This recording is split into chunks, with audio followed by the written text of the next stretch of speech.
আসসালামু আলাইকুম। পৃথিবীর যে যে প্রান্ত থেকে দেখছেন সবাইকে সালাম ও শুভেচ্ছা জানাচ্ছি। আসসালামু আলাইকুম। আজকে আমরা একটি বিশেষ কর্মসূচি ঘোষণা করতে চাই। সেটি হচ্ছে আমাদের বঙ্গবন্ধু কন্যা দেশরত্ন শেখ হাসিনা এবং তার পরিবারের জন্য আমরা বঙ্গবন্ধুর রেখে যাওয়া দুই রত্ন শেখ হাসিনা এবং শেখ রেহানার জন্য আমাদের মাননীয় প্রধানমন্ত্রী, আমাদের নেত্রী শেখ হাসিনার জন্য আমরা একটি কর্মসূচি ঘোষণা করতে চাই। যে সেই কর্মসূচিটি হচ্ছে যে আমরা তার সুস্বাস্থ্য কামনা করে, আমরা তার দীর্ঘায়ু কামনা করে এবং বাংলাদেশের প্রধানমন্ত্রী হিসেবে উনি যেন দায়িত্বভার গ্রহণ করে এই দেশকে যেন সেবা করতে পারেন। আমাদের দেশে যে ক্রান্তিকাল আছে সেই ক্রান্তিকালটি যেন কেটে যায়। আমাদের উপরে যে অন্যায় করা হয়েছে, আমাদের উপরে একটি সন্ত্রাসীদের, বঙ্গবন্ধু কন্যা দেশরত্ন শেখ হাসিনার উপরে বাংলাদেশের ডাকাতরা, সন্ত্রাসরা যে আক্রমণ করেছে, সেই আক্রমণের ঘোর কেটে যেন আমরা আমাদের নেত্রী বঙ্গবন্ধু কন্যা শেখ হাসিনা যেন আবারও রাষ্ট্র পরিচালনা করতে পারেন এবং তার সুস্বাস্থ্য দীর্ঘায়ু কামনা করে আমরা 13ই ডিসেম্বর শুক্রবার, যে শুক্রবার আসতেছে 13ই ডিসেম্বর, আমরা সারা বাংলাদেশে বঙ্গবন্ধুর সৈনিকেরা, শেখ হাসিনার কর্মীরা, আমরা যারা বঙ্গবন্ধুকে জাতির পিতা মনে করি এবং আমাদের নেত্রী শেখ হাসিনাকে যারা আপা মনে করি, আমরা সারা বাংলাদেশে আমাদের আপার জন্য, আমাদের নেত্রীর জন্য আগামী এই শুক্রবারে 13ই ডিসেম্বর আমরা নেত্রীর জন্য রোজা রাখবো, একটি রোজা রাখবো এবং 2 রাকাত নফল নামাজ পড়ে আমাদের নেত্রীর জন্য আমরা দোয়া করব। সারা বাংলাদেশে একযোগে এই কর্মসূচিটি পালন হবে। সারা বাংলাদেশে এই শুক্রবারে 13ই ডিসেম্বর সবাই একযোগে, পৃথিবীর যেইখানে আছেন বঙ্গবন্ধুর সৈনিক এবং শেখ হাসিনার কর্মী, শেখ হাসিনাকে যারা ভাই মনে করেন, বঙ্গবন্ধুকে যারা রাজনৈতিক আদর্শ পিতা মনে করেন, আদর্শিক পিতা মনে করেন, সকলে দেশরত্ন শেখ হাসিনার জন্য শুক্রবারে রোজা রাখবেন এবং 2 রাকাত নফল নামাজ পড়বেন। আমরা এই কর্মসূচিটি ঘোষণা করেছি 2টি কারণে। একটি হচ্ছে আমরা আল্লাহর কাছে দোয়া করতে চাই, আল্লাহর কাছে প্রার্থনা করতে চাই রোজা রেখে এবং 2 রাকাত নফল নামাজ পড়ে, যে হে আল্লাহ, আমাদের নেত্রী, আমাদের প্রাণের নেত্রী বঙ্গবন্ধু কন্যা, বঙ্গবন্ধু রেখে যাওয়া কন্যা মাননীয় প্রধানমন্ত্রী দেশরত্ন শেখ হাসিনাকে আপনি হায়াত দারাজ করুন এবং উনি যেন সুস্থ থেকে এই দেশের নেতৃত্ব দিতে পারেন এবং এই দেশের জনগণের সেবা করতে পারেন। সেই জন্য আল্লাহ তাকে সুস্থ রাখুন এবং তার হায়াত বৃদ্ধি করুন।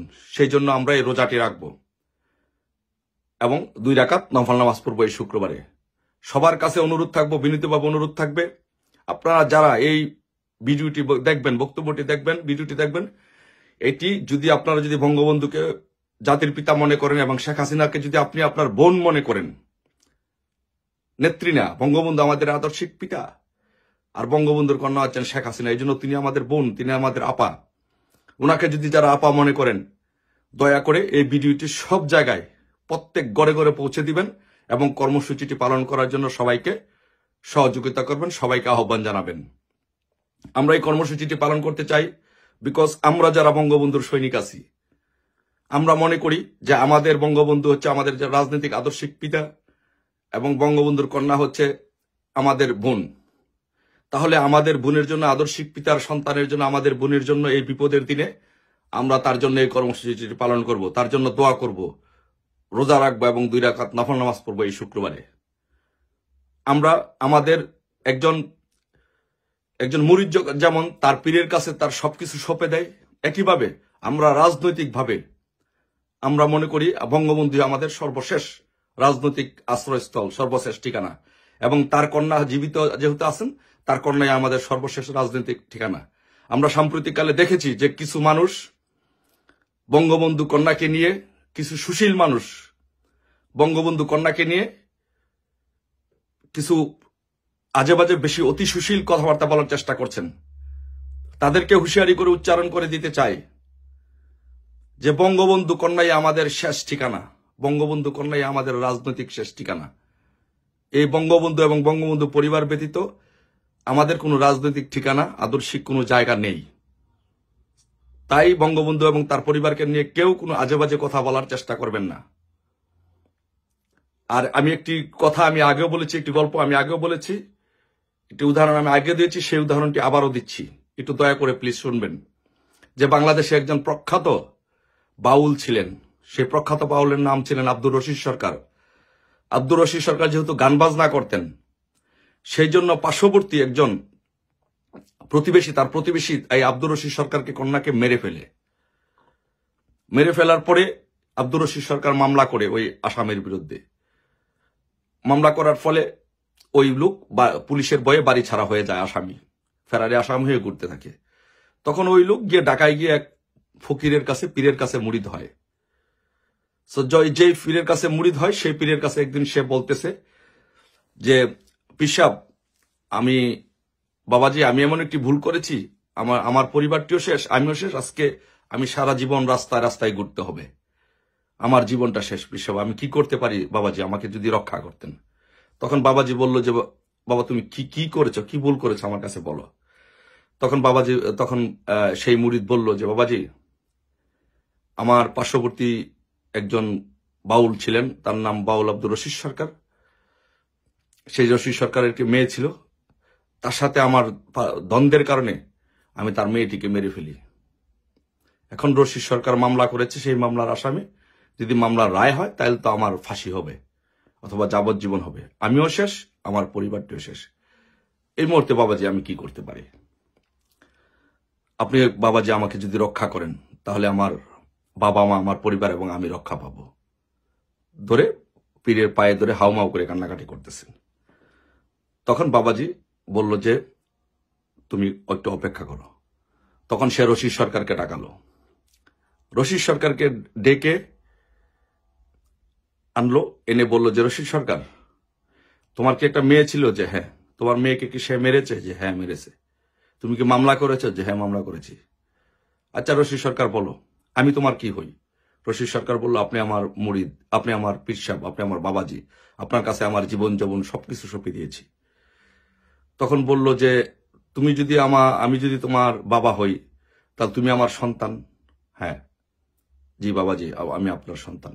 তাহলে পাশে যে লোকটি বসে আছে সেও আমার মুরিদ, তাহলে সে তোমার কি হয়? বলল যে আমার পীর ভাই। তো পীর ভাই হইলে তুমি কি চাও যে আমার সন্তান তোমার পীর ভাই জেলে যাক, কষ্ট করুক, তার পরিবারটা ধ্বংস হয়ে যাক? সে বলছে যে রশিদ সরকার বলল যে না বাবাজি, আমি এটি কখনো চাই না। তাহলে রশিদ সরকার, তুমি যদি সেটি না চাও তাহলে আমি তোমার পীর বাবা হয়ে বললাম, তুমি তোমার মেয়েকে যে খুন করেছে তুমি তাকে মাফ করে দাও। তখন রশিদ সরকার সাথে সাথে পীর সাহেবের পায়ে ধরে হাউমাউ করে কেঁদে বলল যে বাবাজি, আপনি বলেছেন আমি আমার মেয়ে হত্যাকারীকে আমি মাফ করে দিলাম, আজকে থেকে আমার মনে কোনো দুঃখ নাই, কষ্ট নাই, আমি আমার পীর ভাইকে জেলে দিতে পারি না, আমি আমার পীর ভাইকে কষ্ট দিতে পারি না। এ কথা বলে তার মেয়ে হত্যাকারীকে সে মাফ করে দিয়েছে। যদি রশিদ সরকার যদি তার পীর ভাইকে, মেয়ে হত্যাকারীকে যদি মাফ করে দিতে পারে, তাহলে আমরা, আমাদের রাজনৈতিক আদর্শিক পিতা হচ্ছে বঙ্গবন্ধু শেখ মুজিবুর রহমান, তাহলে আমাদের রাজনৈতিক আদর্শের বোনকে, তাহলে আমাদের রাজনৈতিক আদর্শের বোন হচ্ছে বঙ্গবন্ধু কন্যা শেখ হাসিনা। তাহলে আমরা আমাদের আদর্শিক রাজনৈতিক বোনের জন্য আমরা ইনশাল্লাহ একটি রোজা রাখবো এই শুক্রবারে এবং 2 রাকাত নফল নামাজ পড়বো ইনশাল্লাহ। তার জন্য সুস্বাস্থ্যের জন্য দোয়া করব এবং তার দীর্ঘায়ুর জন্য দোয়া করব এবং তার উপরে যেন কোনো বিপদ আপদ থাকলে সেটি যেন কেটে যায়, সেই জন্য আমরা সারা বাংলাদেশে দোয়া করব। রশিদ সরকার যদি তার মেয়ের জন্য, তার মেয়ে হত্যাকারীকে যদি মাফ করে দিতে পারে, তার মেয়ে হত্যাকারীর জন্য, পীরের জন্য যদি এত কিছু করতে পারে, ইনশাল্লাহ আমরা আমাদের রাজনৈতিক পিতা, রাজনৈতিক আদর্শ বঙ্গবন্ধু এবং বঙ্গবন্ধু পরিবারের জন্য এবং তার মেয়ের জন্য ইনশাল্লাহ সেটি যে কোনো ত্যাগ, প্রয়োজন বোধে জীবন আমরা উৎসর্গ করে দিতে ইনশাল্লাহ প্রস্তুত আছি। শুধু রোজা নয়, শুধু নামাজ নয়, ইনশাল্লাহ আমরা যারা বঙ্গবন্ধুর আদর্শিক সন্তানরা আছি, বঙ্গবন্ধুর আদর্শিক সন্তানরা, তার পরিবারের জন্য, তার মেয়ের জন্য আমরা ইনশাল্লাহ জীবন উৎসর্গ করে দিব আমাদের ইনশাল্লাহ।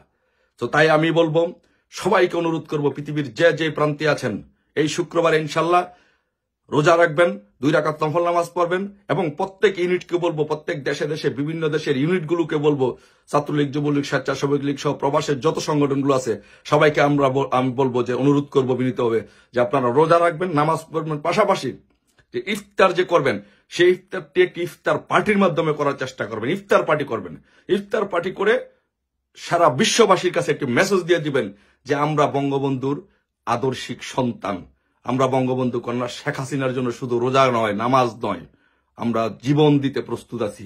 লক্ষ লক্ষ কোটি কোটি কর্মীরা এই বঙ্গবন্ধু কন্যা শেখ হাসিনার জন্য জীবন উৎসর্গ করে দিতে রাজি আছি ইনশাল্লাহ।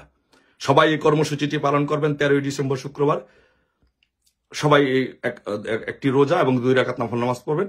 এবং প্লিজ আপনাদের সবার কাছে অনুরোধ থাকবো, এই ভিডিওটি, এই বক্তব্যটি, এই মেসেজটি প্রত্যেকটি জায়গায় ঘরে ঘরে পৌঁছে দিন, যেন সবাই এই কর্মসূচিটি পালন করে।